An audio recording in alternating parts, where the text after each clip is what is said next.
ನನ್ನ ಹೆಸರು H V Vijayalakshmi ಅಂತ. ನಮ್ಮದು ಹಾರೋಹಳ್ಳಿ. ಈಗ ನಾಪಾವ್ಯಾಲಿ ಕಾನ್ಕಾರ್ಡಲ್ಲಿ ಇದ್ದೀವಿ. ನನಗೆ ಬಿ ಪಿ ಇದೆ, ಶುಗರ್ ಇದೆ, ಥೈರಾಯ್ಡ್ ಇದೆ. ಅದಕ್ಕೆ ಮಾತ್ರೆ ಎಲ್ಲ ತೊಗೊತಾ ಇದ್ದೆ. ಈ ನಡುವೆ ಒಂದು 6 ತಿಂಗಳದಿಂದ ನನಗೆ ಸ್ವಲ್ಪ ಹೋಗಬೇಕಾದ್ರೆ ಕಾಲು ಟ್ವಿಸ್ಟಾಗಿ ಪಿಗ್ಮೆಂಟೇರ್ ಆಯಿತು. ಆವಾಗಿಂದ ನನಗೆ ನಡೆಯೋಕ್ಕಾಗಲಿಲ್ಲ. ಆಮೇಲೆ ಡಾಕ್ಟ್ರಿಗೆ ಹೋಗಿ ತೋರಿಸಿದಾಗ ನನಗೆ ಮಂಡಿ ಎಲ್ಲ ಸಮದೋಗಿದೆ, ಚಿಪ್ ಇದನ್ನು ಮಾಡಬೇಕು, ರಿಪ್ಲೇಸ್ಮೆಂಟ್ ಮಾಡಬೇಕು ಅಂತ ಹೇಳಿದರು. ಅದಕ್ಕೆ ನಾವು ಏನು ಮಾಡಿದ್ವಿ ಅಂತಂದರೆ, ಈಗ ಡೈರೆಕ್ಟಾಗಿ ನಾವು ಆಪ್ರೇಷನ್ ಮಾಡೋದಕ್ಕಿಂತ ಅದಕ್ಕಿಂತ ಮುಂಚೆ ಬೇರೆ ಏನಾದರೂ ಇದ್ದರೆ ಸೊಲ್ಯೂಷನ್ ನೋಡೋಣ ಅಂತಂದ್ಬಿಟ್ಟು ನಾನು ಟ್ರೈ ಮಾಡ್ತಾಯಿದ್ವಿ. ಆಮೇಲೆ ಅದಕ್ಕೋಸ್ಕರ ಔಷಧಿ ಎಲ್ಲ ತೊಗೊಂಡೆ, ಎಲ್ಲ ಮಾಡಿದೆ, ಸ್ವಲ್ಪ ಇದಾಯಿತು. ಆಮೇಲೆ ಶುಗರ್ ಕಂಟ್ರೋಲ್ ಬರಲಿಲ್ಲ ನನಗೆ. ಆಮೇಲೆ ಶುಗರ್ಗೆ ಏನು ಮಾಡಬೇಕು, ಡಾಕ್ಟ್ರು ಇಂಜೆಕ್ಷನ್ ಕೊಡಬೇಕು, ಇದಕ್ಕೆಲ್ಲನೂ ನೀವು ಶುಗರ್ ಕಂಟ್ರೋಲ್ ಮಾಡಬೇಕು ಅಂತ ಹೇಳಿದರು. ಶುಗರ್ ಕಂಟ್ರೋಲ್ ಮಾಡಬೇಕು ಅಂತಂದರೆ ಮನೆಯಲ್ಲಿ ನಾನು ಎಲ್ಲ ಥರದ್ದು ಟ್ರೈ ಮಾಡಿದೆ, ಊಟದಲ್ಲಿ ಇದನ್ನಲ್ಲಿ ಎಲ್ಲ ಮಾಡಿದೆ.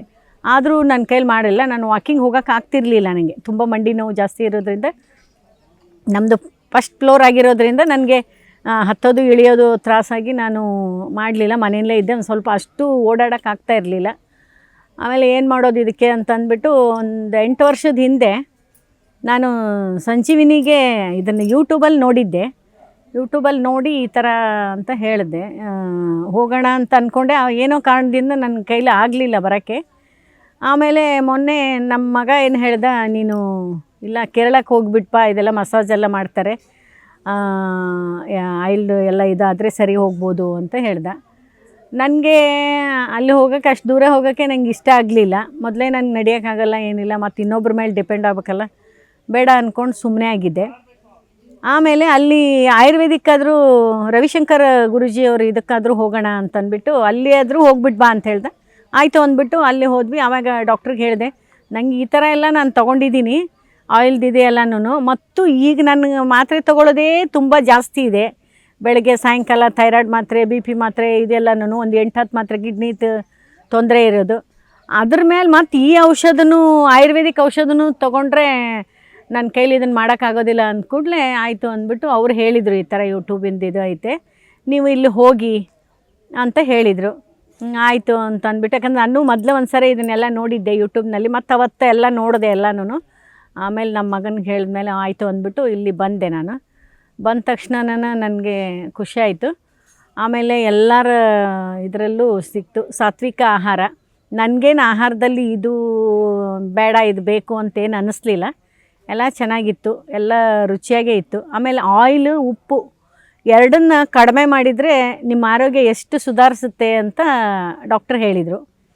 ಸರಿ ಅಂದರೆ ಅದೇ ಎಕ್ಸ್ಪೀರಿಯೆನ್ಸ್. ಇಲ್ಲಿ ಊಟ ಮಾಡ್ತಾ ನಮಗೆ ಗೊತ್ತಾಯಿತು, ಏನೂ ಇಲ್ಲದೆ ಹಿಂಗೆ ಮಾಡ್ಬೋದು ಅಂತ.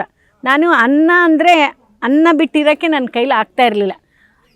ಅಂದರೆ ಏನಂದ್ರೆ ಎಷ್ಟೇ ಇದನ್ನು ಮಾಡಿದರೂ ಒಂದೊತ್ತಾದರೂ ಅನ್ನ ತಿನ್ನಬೇಕು ಅಂತ ಅನ್ಸೋದು, ಮನಸ್ಸು ನಮ್ಮದು ಹಂಗೆ ಬಯಸೋದು. ಆಮೇಲೆ ಅವಲಕ್ಕಿ ಅಂದರೆ ನನಗೆ ಇಷ್ಟ ಇರಲಿಲ್ಲ, ಅದು ಜೀರ್ಣನೂ ಆಗ್ತಿರ್ಲಿಲ್ಲ, ಅದೇನೋ ನನಗೆ ಅಷ್ಟೊಂದು ಇಷ್ಟ ಆಗ್ತಿರ್ಲಿಲ್ಲ, ನಾನು ಅದನ್ನು ತಿಂತಾ ಇರಲಿಲ್ಲ. ಆಮೇಲೆ ಇಲ್ಲಿ ಬಂದಮೇಲೆ ಅವಲಕ್ಕಿದೆ ಇದೆಲ್ಲ ಮಾಡೋದು, ಮತ್ತು ಇದರಿಂದ ವಿಟಮಿನ್ಸ್ ಇರುತ್ತೆ, ಮತ್ತು ಮಂಡಿ ನೋವೆಲ್ಲ ಹೋಗುತ್ತೆ ಅಂತ ಹೇಳಿದರು. ಆಮೇಲೆ ಊಟ ಮಾಡಿದಾಗ ನನಗೆ ಅವಲಕ್ಕಿ ಮತ್ತು ಅಕ್ಕಿ ವ್ಯತ್ಯಾಸನೇ ಇಲ್ಲಿ ಗೊತ್ತಾಗಲಿಲ್ಲ. ಆವಾಗ ಅದು ಖುಷಿ ಆಯಿತು ನನಗೆ. ಆಮೇಲೆ ಸರಿ ಅಂತ ಅಂದ್ಬಿಟ್ಟು ಇದನ್ನು ಮಾಡಿದೆ. ನನಗೆ ವೇಟು ಜಾಸ್ತಿ ಇತ್ತು, ನಂದು 78 ಇತ್ತು. ಆಮೇಲೆ ಅವತ್ತು ಒಂದು ದಿವಸ ಊಟ ಮಾಡಿದಾಗ ನನಗೆ ಅಷ್ಟು ಇದು ಆಗಲಿಲ್ಲ. ಆಮೇಲೆ ಮಾರನೇ ದಿವಸದಿಂದ 300 ಗ್ರಾಮ್ ಕಡಿಮೆ ಆಯಿತು. ಆಮೇಲೆ 600 ಗ್ರಾಮ್ ಕಡಿಮೆ ಆಯಿತು, 400 ಗ್ರಾಮ್ ಕಡಿಮೆ ಆಯಿತು. ಹೀಗೇನೇ 1.5 kg ನಂದೀಗ ವೇಟು ಇಳಿದಿದೆ. ಸ್ವಲ್ಪ ಬಾಡಿ ಎಲ್ಲ ಹಗುರಾಯಿತು. ಒಂದು ಹೊತ್ತು ಅವರು ನನ್ನ ಮೇಲೆ ಅದೇ ಪ್ರಯೋಗ ಮಾಡ್ತಾಯಿದ್ರು, ಒಂದು ದಿವಸ ಹಣ್ಣು ತಗೋತೀರಿ. ನನಗೆ ಉಪವಾಸ ಅಂದರೆ ನನಗೆ ಮಾಡಿ ಎಕ್ಸ್ಪೀರಿಯೆನ್ಸೇ ಇಲ್ಲ. ಉಪವಾಸ ಮಾಡೋದು ನಂಗೆ ಆಗ್ತಾನೆ, ತುಂಬ ಸಂಕಟಾಗಿ ತುಂಬ ತ್ರಾಸಾಗೋದು. ಉಪವಾಸ ಮಾಡೋದು ಅಂದರೆ ನನಗೆ ಆಗ್ತಾಯಿರಲಿಲ್ಲ. ಏನಿದ್ರೂ ತಿಂದ್ಕೊಂಡು ಮಾಡ್ತಾಯಿದ್ದೆ. ಅದಕ್ಕೋಸ್ಕರ ಇಲ್ಲೇನಾಯಿತು ಅಂತಂದರೆ, ಒಂದು ದಿವಸ ಹಣ್ಣು ಕೊಟ್ಟರು, ಟ್ರಯಲ್ ನೋಡೋಣ ಅಂತ. ಸ್ವಲ್ಪ ಮೊದಲು ತ್ರಾಸದಂಗೆ ಆಯಿತು. ಮಾತ್ರೆ ತಗೊಂಡು ಹಣ್ಣು ತಗೊಂಡೆ. ಆವಾಗ ನನಗೆ ಸ್ವಲ್ಪ ತ್ರಾಸಾಯಿತು, ಹಿಂಸೆ ಆಯಿತು, ತುಂಬ ಇದಾಯಿತು. ಆಮೇಲೆ ಅದು ಮಾತ್ರೆ ತೊಗೊಂಡೋದಕ್ಕೆ ಶುಗರ್ ಇಳಿದ್ಬಿಡ್ತು. ಈ ಹಣ್ಣು ಆಯ್ತಲ್ಲ, ಅದಕ್ಕೋಸ್ಕರ ಅದು ಮಾತ್ರೆ ತೊಗೊಂಡಾಗ ಹಣ್ಣು ತೊಗೊಳೋದ್ರಿಂದ ಅದೇನು ಉಪಯೋಗ ಇಲ್ಲ ಅಂತ ಗೊತ್ತಾಯಿತು. ಮಾರನೇ ದಿವಸ ಏನು ಮಾಡಿದರು, ಬರೀ ಸೂಪು ಸಲಾಡ್ ಎಲ್ಲ ಕೊಟ್ಟರು. ಮಾತ್ರೆ ಬೇಡ, ಸೂಪು ಸಲಾಡ್ ಎಲ್ಲ ಕೊಟ್ಟಾಗ ನಂದು ಶುಗರ್ ಕಂಟ್ರೋಲಿಗೆ ಬಂತು. ಆವಾಗ ಸರಿ ಈಗ ಮಾತ್ರೆ ಬೇಡ ಮಧ್ಯಾಹ್ನದ್ದು ಅಂದರು. ಸರಿ ಅಂತ ಅಂದ್ಬಿಟ್ಟು ಮತ್ತು ಸಾಯಂಕಾಲ ಕಿಚಡಿ ಅದು ಕೊಟ್ಟರು, ಅದು ತಿಂದೆ. ಆವಾಗ ಸರಿ ಹೋಯಿತು. ಆಮೇಲೆ ಇಡ್ಲಿ ಮಾಡಿದರು, ಇಡ್ಲಿ ತಿಂದೆ. ಅದರಿಂದನೂ ಮಾತ್ರೆ ತೊಗೊಂಡು ತಿಂದಿದ್ದೆ, ಸರಿ ಹೋಯಿತು.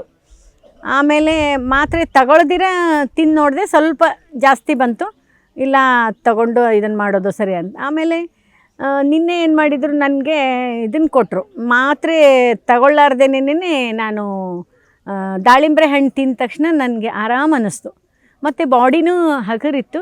ನಾನು ಮೊದಲು ವಾಕಿಂಗ್ ಮಾಡ್ತಿದ್ದೆ, ಆಮೇಲೆ ಈ ಥರ ಆದಮೇಲೆ ವಾಕಿಂಗ್ ಬಿಟ್ಬಿಟ್ಟಿದ್ದೆ. ಈಗ ಇಲ್ಲೆಲ್ಲ ಓಡಾಡೋಕ್ಕೆ ನನಗೆ ಆರಾಮ ಅನಿಸಿದೆ. ಇಲ್ಲಿ ಯಾವಾಗಲೂ ಬೇವಿನ ಮರ, ಆಮೇಲೆ ಹೊಂಗೆ ಮರ ಜಾಸ್ತಿ ಇರೋದ್ರಿಂದ ಅದರದ್ದು ಇದನ್ನು ತುಂಬ ಚೆನ್ನಾಗಿದೆ, ಗಾಳಿ ಎಲ್ಲ ತುಂಬ ಚೆನ್ನಾಗಿ ಅನ್ನಿಸ್ತು. ಆಮೇಲೆ ಡಾಕ್ಟ್ರು ಹೇಳಿದರು, ಪ್ರಕೃತಿ ಜೊತೆ 80% ಪ್ರಕೃತಿ ನಮಗೆ ಆರೋಗ್ಯಕ್ಕೆ ಹೆಲ್ಪ್ ಮಾಡುತ್ತೆ ಅಂತ ಹೇಳಿದರು. ಅದು ಇಲ್ಲಿ ಕರೆಕ್ಟ್ ಅನಿಸ್ತು. 20% ಅಷ್ಟೇ ಊಟ ಮನುಷ್ಯನಿಗೆ ಬೇಕಾಗಿರೋದು, 80% ಪ್ರಕೃತಿ ಜೊತೆ ನಾವಿದ್ದರೆ ಅದು ನಮಗೆ ಜಾಸ್ತಿ ಗಾಳಿ, ಬೆಳಕು, ಬಿಸಿಲು ಈ ಥರ. ನಾವು ಬಿಸಿಲಿಗೆ ಹೋಗೋದು ಅಂದರೆ ಬೇಡ ಅಂತ ಅಂದ್ಕೊಂಡು ಸುಮ್ಮನೆ ಆಗಿಬಿಡ್ತಿದ್ವಿ. ವಾಕಿಂಗ್ ಅಂದರೆ ಬೆಳಿಗ್ಗೆ ಮಾಡ್ತಿದ್ವಿ, ಇಲ್ಲಾಂದ್ರೆ ಸಾಯಂಕಾಲ ಮಾಡ್ತಿದ್ವಿ. ಇಲ್ಲಿ ಬಂದಮೇಲೆ ಗೊತ್ತಾಯಿತು, ಬಿಸಿಲಿರುವಾಗ ವಾಕಿಂಗ್ ಮಾಡಬೇಕು ಅಂತ ಅನ್ನೋದು ಇಲ್ಲಿ ಗೊತ್ತಾಯಿತು. ಸ್ವಲ್ಪ ಆದರೂ ಬಿಸಿಲಿಗೆ ಹೋದರೆ ಅಥವಾ ಬಿಸಿಲಿಗೆ ಕೂತ್ಕೊಂಡ್ರೆ, ಬಿಸಿಲಿಂದ ಸ್ನಾನ ಥರ ಇದನ್ನು ಬಾತ್ ಮಾಡಿದರೆ ನಮಗೆ ಶುಗರ್ ಎಲ್ಲ ಕಂಟ್ರೋಲ್ ಬರುತ್ತೆ ಅನ್ನೋದು ಡಾಕ್ಟ್ರ್ ಹೇಳಿದರು. ಇದರಿಂದ ನನಗೆ ಆರಾಮ ಅನ್ನಿಸ್ತು, ಖುಷಿ ಆಯಿತು. ಈಗೇನು ತೊಂದರೆ ಇಲ್ಲ, ಆರಾಮಾಗಿ ಓಡಾಡ್ತಾಯಿದ್ದೀನಿ. ಆಹಾರ ಹೆಂಗೆ ತೊಗೋಬೇಕು ಅಂತ ಅನ್ನೋದೆಲ್ಲ ಇಲ್ಲಿ ಹೇಳಿದರು. ಆದಷ್ಟು ಉಪ್ಪು, ಎಣ್ಣೆ, ಸಕ್ಕರೆ, ಮೈದಾ ಹಿಟ್ಟು ಇವೆಲ್ಲನೂ ತಗೊಳ್ಳದೇ ಇದ್ದರೆ, ಎಷ್ಟು ತಗೊಳ್ಳದೆ ನಾವು ಆಹಾರನ ಹೇಗೆ ಮಾಡ್ಕೊಂಡು ತಿಂತೀವಿ, ಸಲಾಡ್, ಅದು ಹಣ್ಣು ಸಲಾಡು, ಉಪವಾಸಕ್ಕೆ ಎಷ್ಟು ಮಹತ್ವ ಕೊಡ್ತೀವಿ ಅಷ್ಟು ನಮ್ಮ ಆರೋಗ್ಯ ಚೆನ್ನಾಗಿರುತ್ತೆ ಅಂತ ಅನ್ನೋದು ಇಲ್ಲಿ ಬಂದ ಮೇಲೆ ಗೊತ್ತಾಯಿತು. ನಮಸ್ಕಾರ.